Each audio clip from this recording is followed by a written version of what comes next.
So guys, get this, right? After hundreds of years, the Cherokee Nation recently ruled and acknowledged past exclusion of freedmen families, descendants of people once enslaved by the tribe, promised citizenship in the 1866 treaty, then later cut out and reclassified as black. Now, generations later, they're saying, guys, sorry, we were wrong. You do belong. And it's not just Cherokee. In July 2025, the Muskogee Creek Nation Supreme Court also ruled that freedmen descendants are entitled to citizenship under the 1866 treaty. So the question is, who decides this today and why now? Let me be clear from early, right? It is not my fight to say who is or isn't indigenous to America or Africa. That is not the argument here, and I'm not questioning anyone's roots. What I am questioning is timing.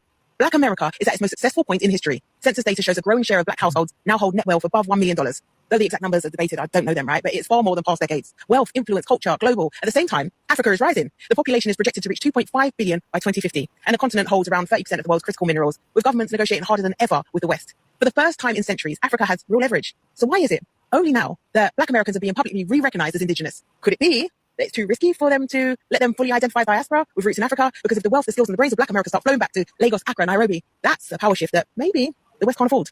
No, ma'am, no, ma'am. First and foremost, let's be clear, family. Y'all know this is Foundational Black Americans. Foundational Black Americans have been fighting, to reclaim their indigenous heritage for decades now. This is not a new fight, ma'am. Maybe you're just now being aware of this because you're way over in Britain, But again, sticking your nose in our business, and you're so concerned about what Foundational Black Americans, what lineage and heritage and identifier we choose, that you're all up in our mix, But Foundational Black Americans have been fighting to reclaim their indigenous heritage for decades. We can go back to recent cases in recent decades, like Cherokee versus Nash, Muskogee versus Graham, and also Grayson and Kennedy versus the Muskogee Nation. A lot of Foundational Black Americans have been taking these tribes to court, over being robbed of their heritage, lineage, and identity, and their rightful resources that belong to them.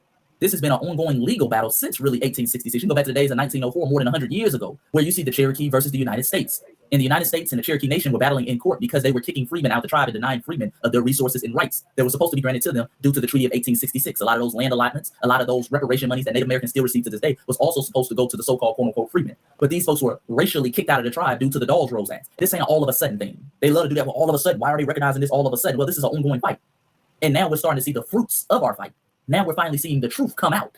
A truth that, ironically, people who come from your lineage, West African, Africans in general, people in the Caribbean and the diaspora in general, have been denying us for years. Oh, we ain't forgot.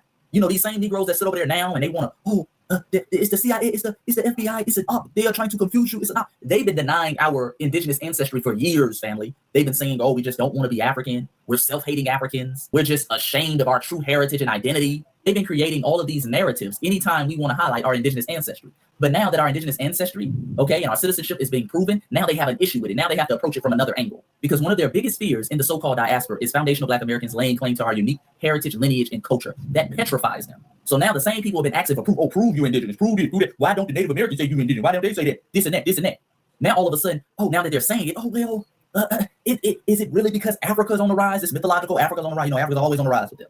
It's always on the rise. It should give it 10 more years, give it 20 more years, give it 30 more years. Meanwhile, Africa's on the rise, and she's sitting over there with a British accent wearing a New York hat. But Africa's on the rise. Here's the lesson, right? Identity is also economics. Whoever controls the story controls the land, the resources, the wealth that follows. And this isn't about denying anyone's history. It's about questioning why this story gets spotlighted at this exact moment. One side may call it justice and another will call it erasure. But the real question is this, right? Is this about correcting history or about containing black power? Because history shifts when power shifts.